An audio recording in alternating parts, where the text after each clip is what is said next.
അസ്സലാമു അലൈക്കും. Hi, hello, എല്ലാവർക്കും എൻ്റെ നമസ്കാരം. അപ്പോൾ ഞാൻ ഇന്ന് ഇവിടെ ഉണ്ടാക്കാൻ പോകുന്നത് ഒരു കടല വെച്ചിട്ടൊരു റോസ്റ്റാണ്. നമുക്ക് പെട്ടെന്ന് തയ്യാറാക്കാൻ പറ്റിയ റോസ്റ്റാണിത്. നമുക്ക് അപ്പത്തിൻ്റെ കൂടെ ദോശൻ്റെ കൂടെയൊക്കെ കഴിക്കാൻ പറ്റിയാണ്. അപ്പോൾ രാവിലെ ഞാൻ വേഗം ഇന്നലെ രാത്രി തന്നെ കുതിരാൻ വെച്ചിട്ടുണ്ടായിരുന്നു. അപ്പോൾ ഓവർനൈറ്റ് കുതിരാൻ വെച്ചിട്ടുണ്ടായിരുന്നു. അപ്പോൾ നന്നായിട്ട് കുതിർന്ന് വന്നിട്ടുണ്ട്. ഇനി നമുക്കത് കുക്കറിലിട്ടതൊന്ന് വേവിച്ചെടുക്കാം. ഞാൻ അതിലേക്ക് മസാലപ്പൊടികളോ ഉപ്പോ ഒന്നും ആഡ് ചെയ്തിട്ടില്ല, വെറുതെ വെള്ളം ഒഴിച്ചിട്ട് വേവിച്ചെടുക്കുന്നുള്ളൂ. ഇപ്പോൾ നമ്മുടെ കുക്കറൊക്കെ വിസിലടിക്കുന്നത് നല്ല നീട്ടി വിസിലടിക്കുന്ന ഒരു 4 വിസിലാണ് അടിച്ചിട്ടുള്ളത്. അപ്പോൾ 4 വിസിലടിച്ച് കഴിഞ്ഞപ്പോൾ ഞാൻ ഫ്ലെയിം ഓഫ് ചെയ്തിട്ടുണ്ട്. അപ്പോൾ തന്നെ 4 വിസിലടിച്ചാൽ തന്നെ അത്യാവശ്യം നല്ല പാകത്തിന് വേവായി കിട്ടും. അപ്പോൾ ആ സമയം കൊണ്ട് ഞാൻ അതിലേക്കുള്ള മസാല ഒന്ന് ഉണ്ടാക്കിയെടുക്കുന്നുണ്ട്. അപ്പോൾ ഒരു പാൻ അടുപ്പത്ത് വെച്ച് അത് ചൂടായി വന്നപ്പോൾ ഞാൻ അതിലേക്ക് ഒരു 1.5 സ്പൂണ് വെളിച്ചെണ്ണ ആഡ് ചെയ്ത് കുറച്ച് എണ്ണ എടുത്തിട്ടുള്ളത്. എണ്ണ നമ്മുടെ ഇഷ്ടത്തിനനുസരിച്ച് നമുക്ക് ആഡ് ചെയ്ത് കൊടുക്കാം. ചില ആൾക്കാർക്ക് കൂടുതൽ വേണ്ടത്, അപ്പോൾ എനിക്ക് എണ്ണ കുറച്ച് മതി എന്ന് വെച്ചാൽ കുറച്ച് ആഡ് ചെയ്ത് കൊടുത്താൽ മതി. എണ്ണ ചൂടായി വന്നപ്പോൾ ഞാൻ അതിലേക്ക് 1 ടീസ്പൂൺ കടുക് ഇട്ടെടുത്തിട്ടുണ്ട്. കടുക് പൊട്ടി വരുന്ന സമയത്ത് ഞാൻ അതിലേക്ക് 1 ടേബിൾ സ്പൂൺ കടലപ്പരിപ്പാണ് ആഡ് ചെയ്ത് കൊടുത്തിട്ടുള്ളത്. അപ്പോൾ അതൊന്ന് നന്നായിട്ട് അതിലൊന്ന് മൂത്ത് വരണം. കടലപ്പരിപ്പൊക്കെ ഒന്ന് മൂത്ത് വരുന്ന സമയത്ത് നമുക്കതിലേക്ക് നമ്മൾ അരിഞ്ഞു വെച്ച സവാള ഇട്ട് കൊടുക്കാം. ഞാൻ ഇതിൽ ഒരു മീഡിയം സൈസ് 2 സവാളയാണ് എടുത്തിട്ടുള്ളത്. അതെല്ലാം നമുക്ക് വലുതാണെങ്കിൽ 1 എടുത്താൽ മതി.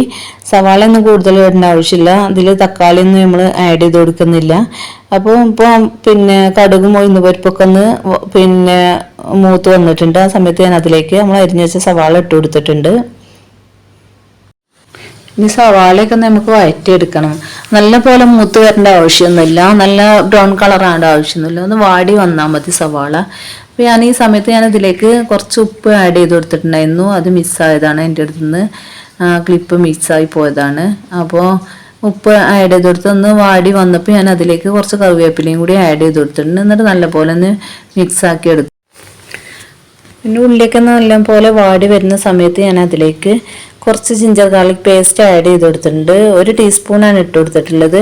ഞാൻ അതിലേക്ക് ഇട്ട് കൊടുക്കുന്ന ടേബിൾ സ്പൂണാണ്, അളവിലല്ല ഞാൻ എടുത്തിട്ടുള്ളത്, ടീസ്പൂണാണ് എടുത്തിട്ടുള്ളത്. ഇനി അതിലേക്ക് 1 ടീസ്പൂൺ മഞ്ഞൾപ്പൊടിയാണ് ആഡ് ചെയ്ത് കൊടുക്കുന്നത്. മഞ്ഞൾപ്പൊടി ഒന്ന് നല്ലപോലെ ഒന്ന് പച്ചമണം മാറുന്നവരെ ഒന്ന് വഴറ്റിയെടുക്കുന്നുണ്ട്. ആ സമയത്ത് മഞ്ഞൾപ്പൊടി ഒന്ന് പച്ചമണം മാറി വരുന്ന സമയത്ത് ഞാൻ അതിലേക്ക് 1.5 ടീസ്പൂൺ കുരുമുളക് പൊടി ആഡ് ചെയ്ത് കൊടുക്കുന്നത്. ഇതിൽ മുളക് പൊടിയോ മല്ലിപ്പൊടിയോ ഒന്നും ആഡ് ചെയ്യുന്നില്ല, കുരുമുളക് പൊടിയാണ് എരിവിന് ആഡ് ചെയ്ത് കൊടുക്കുന്നത്. പച്ചമുളകും നമ്മൾ ഇതിൽ വഴറ്റിയെടുക്കുന്നൊന്നുമില്ല. അപ്പോൾ കുരുമുളക് പൊടി ആഡ് ചെയ്തതിന് ശേഷം ഞാൻ അതിലേക്ക് ഒരു 1/4 ടീസ്പൂൺ ജീരകപ്പൊടി ആഡ് ചെയ്യുന്നുണ്ട്. വലിയ ജീരകത്തിൻ്റെ പൊടിയാണ് ആഡ് ചെയ്ത് കൊടുത്തിട്ടുള്ളത്. അപ്പോൾ ഇനി ഇത് നല്ലപോലെ ഒന്ന് പച്ചമണം മാറുന്ന വരെ ഒന്ന് വഴറ്റിയെടുക്കണം. കടല കൊണ്ടുള്ള ഈ റോസ്റ്റ് നീർദോശൻ്റെ കൂടെ ബെസ്റ്റ് കോമ്പിനേഷനാണ്, നല്ല ടേസ്റ്റിയാണ്. മസ്റ്റായിട്ട് എല്ലാവരും ഒന്ന് ട്രൈ ചെയ്ത് നോക്കണം. ഈ റോസ്റ്റും അതുപോലെ തന്നെ നീർദോശയാണ് ബെസ്റ്റ് കോമ്പിനേഷൻ. അപ്പോൾ എല്ലാവരും ഒന്ന് ട്രൈ ചെയ്ത് നോക്കണം. അതുപോലെ തന്നെ എൻ്റെ വീഡിയോ ഇഷ്ടമാണെങ്കിൽ, എൻ്റെ ചാനൽ ഇഷ്ടമാവുകയാണെങ്കിൽ എല്ലാവരും സപ്പോർട്ട് ചെയ്യണം. സബ്സ്ക്രൈബ് ചെയ്യുക, ലൈക്ക് ചെയ്യുക, ഷെയർ ചെയ്യുക, കമൻറ്റ് ചെയ്യുക. ഇപ്പോൾ പൊടികളൊക്കെ ഇട്ട് പച്ചമണം മാറി വന്ന സമയത്ത് ഞാൻ അതിലേക്ക് നമ്മൾ വേവിച്ച് വെച്ച കടല ആഡ് ചെയ്ത് കൊടുത്തിട്ടുണ്ട്. കടല ഇട്ടതിന് ശേഷം നല്ലപോലെ ഒന്ന് മിക്സ് ചെയ്തെടുക്കണം. നല്ലപോലെ മിക്സ് ചെയ്തതിന് ശേഷം അതിൽ കുറച്ച് വെള്ളമുള്ളൂ, ആ വെള്ളം ഒന്ന് വറ്റിച്ചെടുക്കണം. നല്ല റോസ്റ്റ് ആക്കിയിട്ട് എടുക്കാൻ വേണ്ടിയിട്ടാണ്. അപ്പോൾ ഞാൻ അതിലേക്ക് ഈ സമയത്ത് നമ്മളതിൽ ഉപ്പ് നോക്കണം. നമ്മൾ കടലയിൽ ഉപ്പ് ആഡ് ചെയ്തിട്ടില്ല, ഉള്ളിയിൽ മാത്രമേ ഇട്ട് കൊടുത്തിട്ടുള്ളൂ. അപ്പോൾ പാകത്തിലുള്ള ഉപ്പും കൂടി ആഡ് ചെയ്ത് കൊടുക്കാം. അപ്പോൾ ഞാൻ ഈ സമയത്ത് ഇനി ആദ്യത്തെ വെള്ളമൊക്കെ ഒന്ന് വറ്റി വരുന്ന സമയത്ത് നമുക്ക് അതിലേക്ക് കുറച്ച് ഇൻഗ്രീഡിയൻസ് ആഡ് ചെയ്ത് കൊടുക്കാണ്ട്. അപ്പോൾ അതിന് വേണ്ടിയിട്ട് ഒരു ചോപ്പർ എടുത്ത് വെച്ചിട്ടുണ്ട്. ചോപ്പറിൽ ഞാൻ ചോപ്പ് ചെയ്തെടുക്കുകയാണ് ചെയ്യുന്നത്. അപ്പോൾ അതിന് വേണ്ടിയിട്ട് ഞാൻ ഒരു സവാള എടുത്തിട്ടുണ്ട്. ഒരു മീഡിയം സൈസ് സവാളയാണ് എടുത്തിട്ടുള്ളത്. പിന്നെ കുറച്ച് കറിവേപ്പില, 2 വെളുത്തുള്ളി അല്ലി, അതേപോലെ തന്നെ 1 പച്ചമുളക്, ഒരു ചെറിയ കഷ്ണം ഇഞ്ചി, കുറച്ച് ചപ്പ്, മല്ലി പുതിന ഉണ്ടെങ്കിൽ അതെടുക്കാം. ഇതിപ്പോൾ നമ്മൾ വീട്ടിലുള്ള ചപ്പാണ് ഞാൻ എടുത്തിട്ടുള്ളത്.